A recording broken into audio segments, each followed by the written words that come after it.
Welcome to our mini-series titled Beyond the Campus, Stories for Online and Adult Learners. This series brings together powerful voices from Wichita State University to explore how creativity, access, and strategy are reshaping the student experience for learners balancing work, family, and life beyond campus walls. Whether you're logging in between meetings or tuning in after hours, these conversations are crafted with you in mind. Good morning. It's Here we Pam are. and I again. We're back. Dr. We are Anderson back. here, Dr. We're O'Neill over there, and we have a Yes. very cool guest. Very cool. Candace, do you want Candace? to Hi, my name is Candace Dave, and I'm a grad student this year. And with it, I'm sorry, I'm getting flustered. I'm a grad student this year with a department of engagement, student engagement and belonging. Okay, All right. great.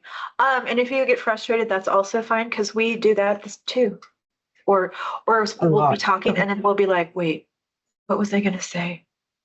Oh, this feels weird. Yeah. Yeah. We're just humans trying to do the best we can. Yes. You're with So- good people. This is a Yes, safe, we are good safe people. space.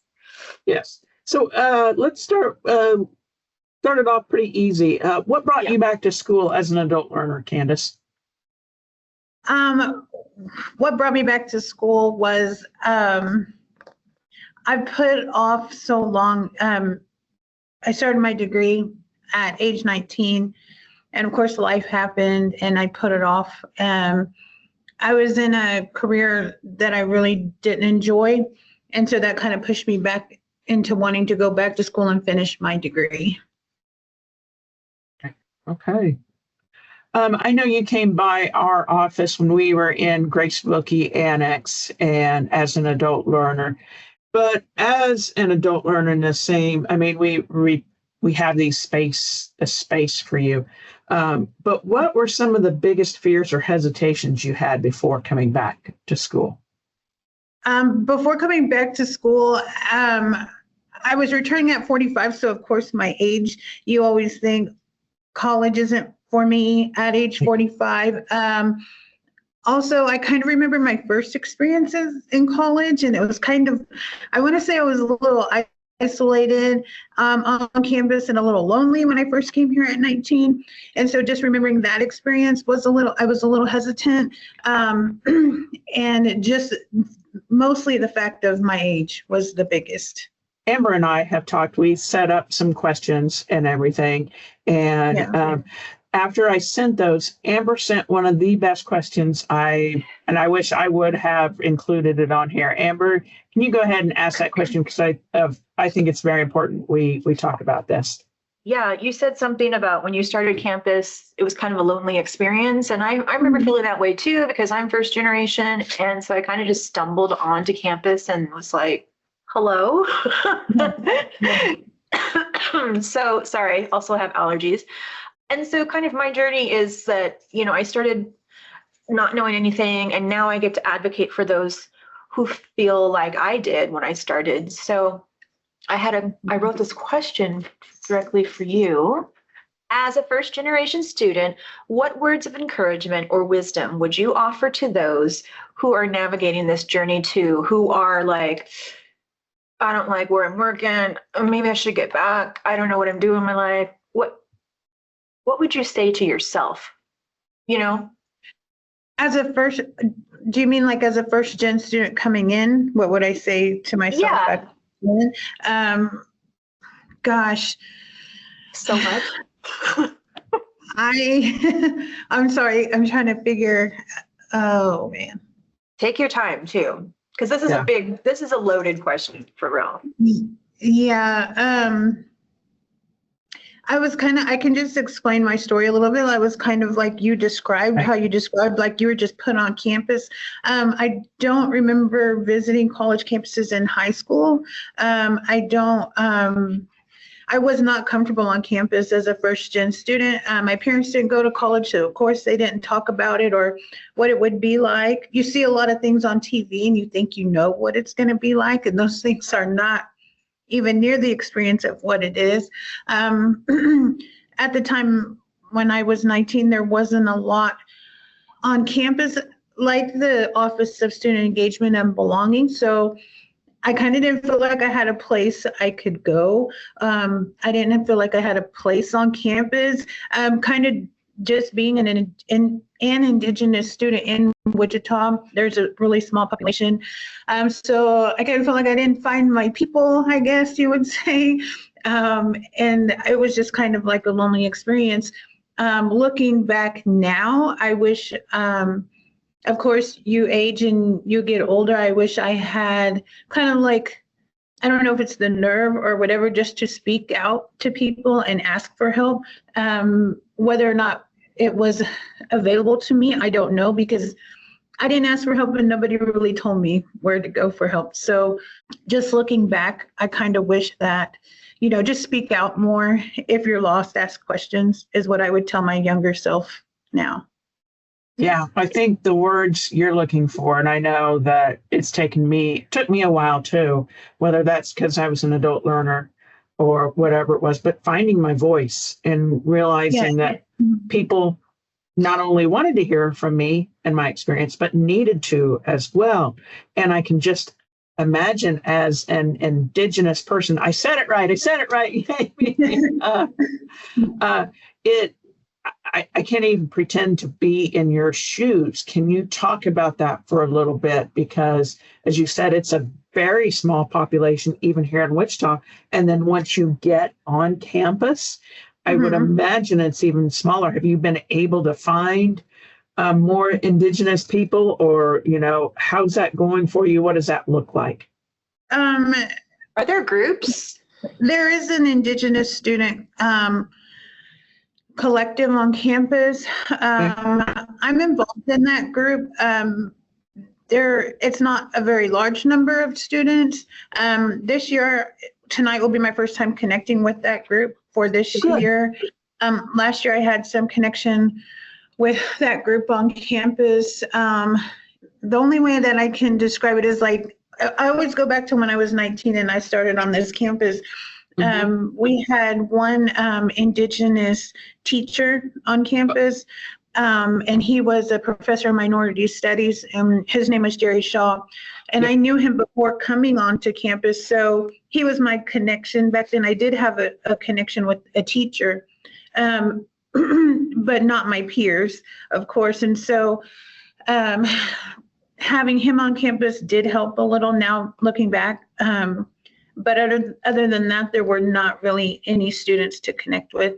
And so there's a lot of, like when people do meet me, there's a lot of misconceptions and there's a lot of questions. And I remember I had a professor when I was 19 who said some things that were totally off the wall about my culture, and, just having to deal with some of those things. And Microaggressions. Yes. And so I'm just, there's just not a strong connection, but we do have a few students on campus and I'm trying to reach out to other students, because I know that not all Native students are actively seeking out like the Indigenous group. They're probably, a lot like I was when I first started, stuck to myself, didn't know who to ask for help and didn't know where to go. So I try to get the word out there often and say, hey, come and see me, stop by if you're an Indigenous student or any student who wants on campus to stop by our office. But I kind of went off on there somewhere. No, that's exactly. I think it brings me now to my next question about being in student engagement and belonging. Yeah. And you reached out to myself and Amber, and we really appreciate that. As far as adult learners go, and you're wanting to do more. So what does that look like for you, and how can we help spread the word? I have so many intersectional parts. I mean, like, okay, so I'm Native American. I'm also an adult learner, and you're a mom. I'm a mother, a lot of things. I have aging parents. A lot of things going on at this age in life to come back to school. So I could just see that, like what I always say is at age 19, you're coming into school.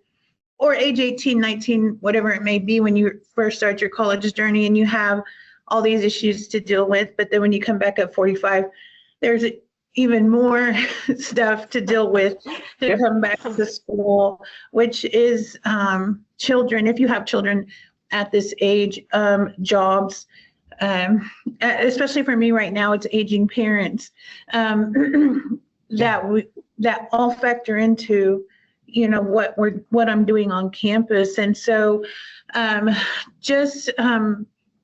like when I first started my journey at 45, I said, I came back with a better sense of this is what I don't want to repeat like I did when I was 19. And my first thing was I need connection on campus or I'm not going to make it, because I don't want that lonely feeling. I don't want to feel lost. I want to feel connected to campus, and I want to feel like I want to be here every day. And so with that mindset at 45, I set out to meet people. And so how I started doing that was just looking for conferences that on campus. Like I attended the First Gen conference. I talked to people in class, especially when you're in class and you see somebody around your same age range. Of course, you kind of gravitate towards each other. Right. I looked online and saw your office, and I just, saw where it was located. And it wasn't easy walking in the first, it's kind of like, I don't know. And walking in, everybody was welcoming in the office every time I walked in. And so it makes it easier to visit it more often. And just knowing that I had a space, and there was times when I would kind of go hide out there between classes. I would go and sit, and, even if it was by myself, I'm like, well, I feel okay here because the space is for me. So absolutely. I forgot where I was going on that. Sorry. And That's okay. What I did too is I would talk to people in class. I would just be like, "Hi, Yeah. I'm Amber. Yes. Yes. Do you want to exchange numbers?" And that's literally, and they did, because they needed help too. They were sitting there thinking, Mhm. "Oh, what am I doing here? This is going to be hard. Who am I going to talk to about this outside of the teacher?" Right? So. Yes. And you see the younger students as well in class. And I would find myself kind of not, like I'm like, oh, they probably don't want to talk to me. But that's not true. That is not true. Yes, I met a lot of younger students who are very supportive, and we're all in the same boat together. We're all on that same journey. And so they understand what I'm going through with the schoolwork. And so you have a connection, even if you think you don't with the younger students, you do have a connection. So I mean, just finding it. When I went to the First Gen conference, I attended one of the breakout sessions, and it happened to be with Dr. Sarah Mata on campus. And I was really feeling lost when I went to that First Gen conference. I was like, I kind of had that lonely feeling again, like I had when I came to campus when I was 19. And when I went into Dr. Sarah Mata, she was talking about grad school. I just approached her after and said, I have no idea what I'm doing. Oh. Can you please help me? And she was like, I said, I'm not, because she's with Hispanic Initiative Office. And I said, I'm not Hispanic, but would you be able to help me as well? And she said, of course, she's like, any student is welcome. And so we formed a connection. She's my mentor on campus. And I think that's another big one. Yes, I think another big thing is finding a mentor on campus. It has really helped in a lot of areas. From her, I've met other people in different departments. And I mean, if I had a mentor at 19, like I have Dr. Mata now, I could have probably had a whole different turnout on, but I would have been in a different place now, I think, than I am. But it just didn't happen for me that way when I was 19. So. Yeah. Well, I know that Amber and I are both huge fans of Dr. Mata. In the Soccer Success Center, our office is directly across the hall from hers. Yeah. And I think we have a lot of people like Dr. Mata on our campus, and we are fortunate. But it sometimes it's hard. It's intimidating to approach others, and I just want to applaud you for doing that, Candace, because it's very difficult. It may not feel like it, but Yeah, and I think that's something I'd love to figure out, well, how do we convince other students to do this, to reach out to Yes. me? And I know as when I was an adult learner, 31 years old, by the way, I'm sitting here looking at Candace, and when she told me she was 45, I almost fell off my chair. Oh, I know. So I was like, 47 now. what? Oh my gosh. You look great. Thank you. A lot of times I don't want to even tell people that I am Dr. Pam O'Neill, because I feel like sometimes people get intimidated. I know, but that was my own experience, is that I got intimidated when I knew someone had their doctorate. And here I am I grew up on a dairy farm, right? My parents did not go to college. It wasn't even really talked about. And so who am I to ask anyone? But there's also this, you're here, you're paying for it, so take advantage of it. And so I think that's a whole nother conversation. But thank you for sharing your story and for saying all that, because I think our adult learners need to hear that. I used to tell my little sister, she's 11 years younger than me. And I was like, hey, you're paying for that class. You better sit up in the front row and you better be like annoying and make yourself. But I didn't have that for me. I just kind of was like, hello, do you want to be my friend? I think we're that for a lot of people, and that's what needs to happen. Yeah. We all have to be that, for our children, for our sisters, for our nieces, our nephews, even for the students, for your daughter, for anyone. Do you bring her on campus? Huh? Does she come on campus with you a lot? Because I used to make my sister come. She does. Yeah. Yeah. Any chance that I can bring her here, I love to bring her on campus, just to get her that exposure that, of course, that we all never had growing up. Just bring her here. She loves it. She fell in love with it. She says, I'm coming to school here. And I'm like, yay, great. And so, it's an experience for her. She absolutely loves being on campus. And it's only all the way up from there for her, because my sister's an engineer now, making more money than I do. So like all those things mean something to bring. Yes.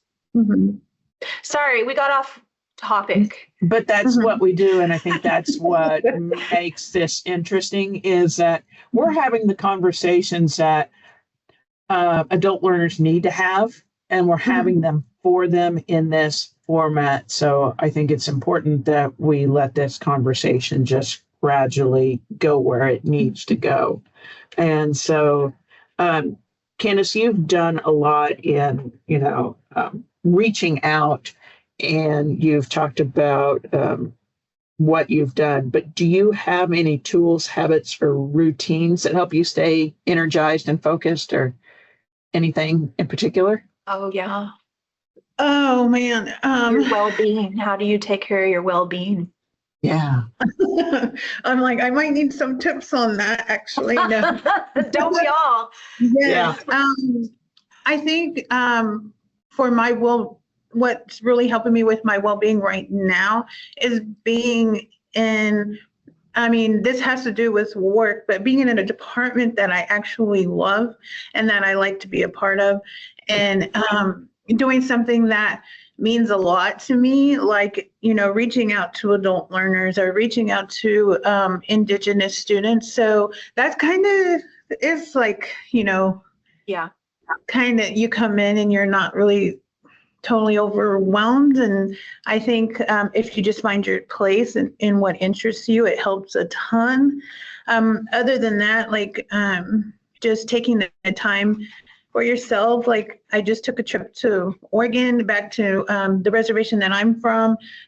We have an annual celebration. So I was gone Wednesday through, Sunday. I came back Sunday night.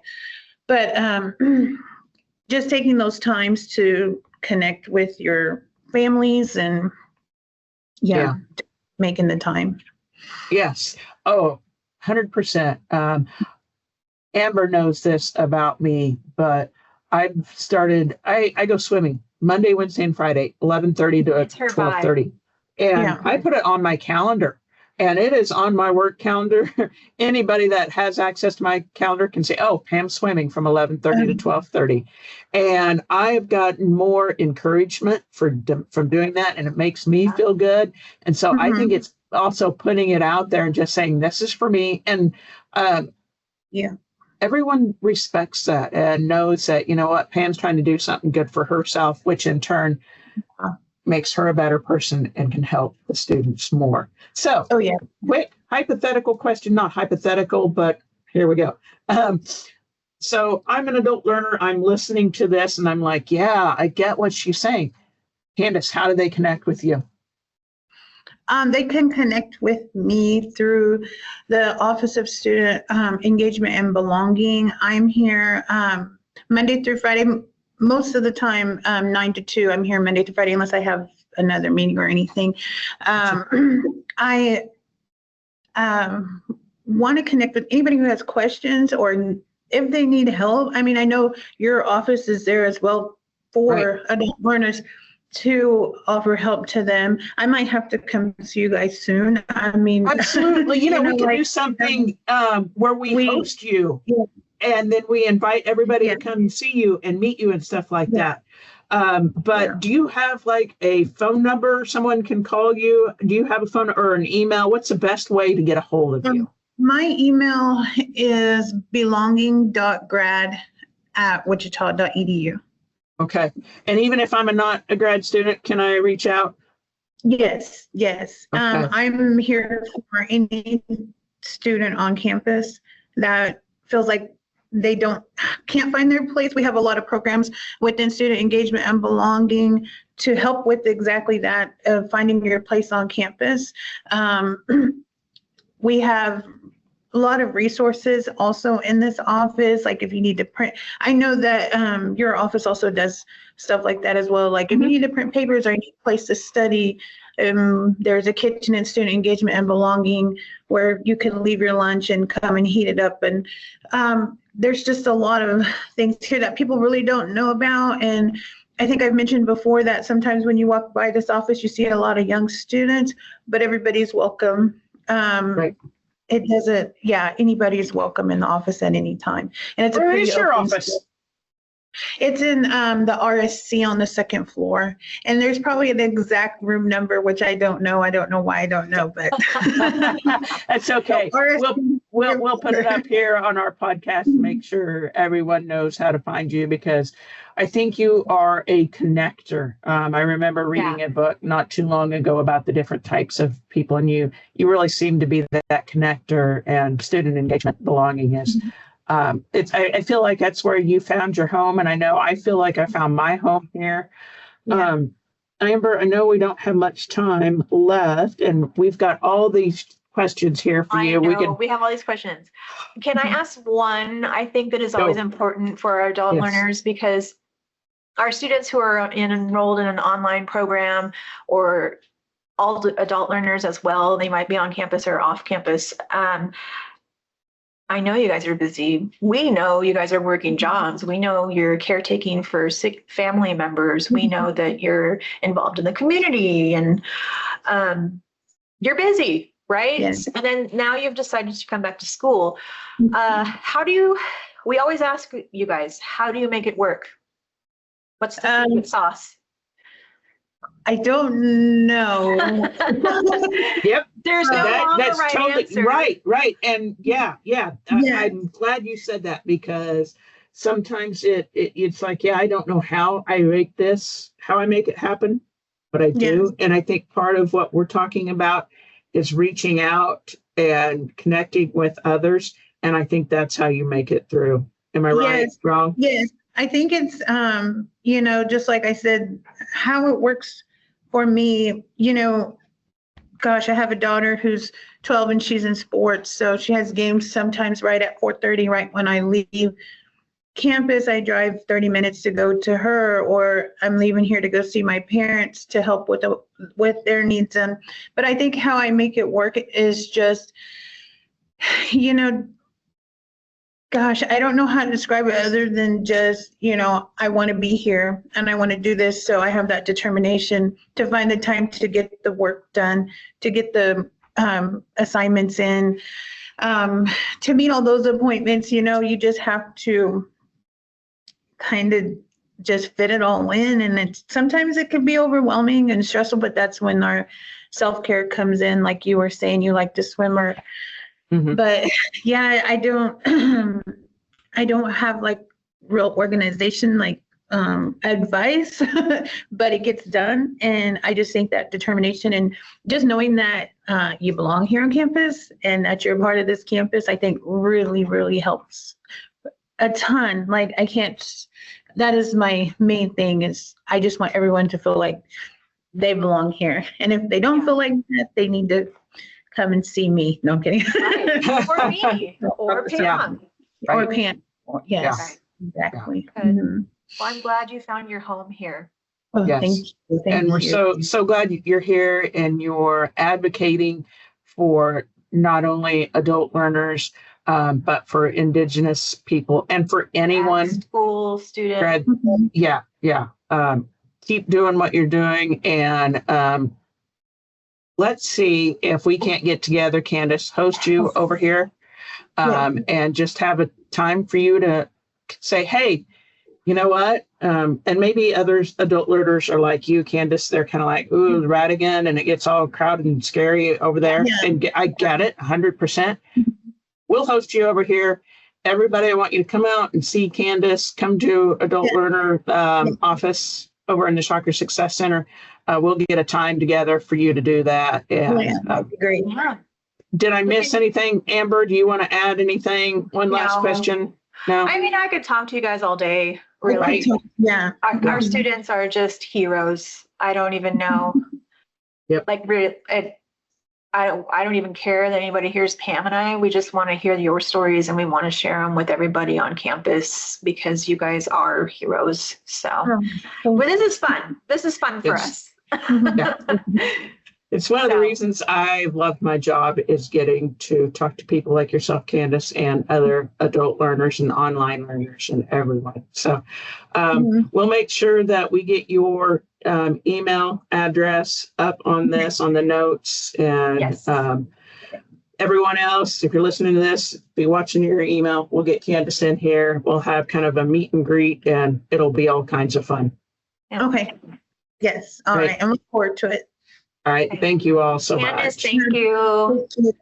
Thank you.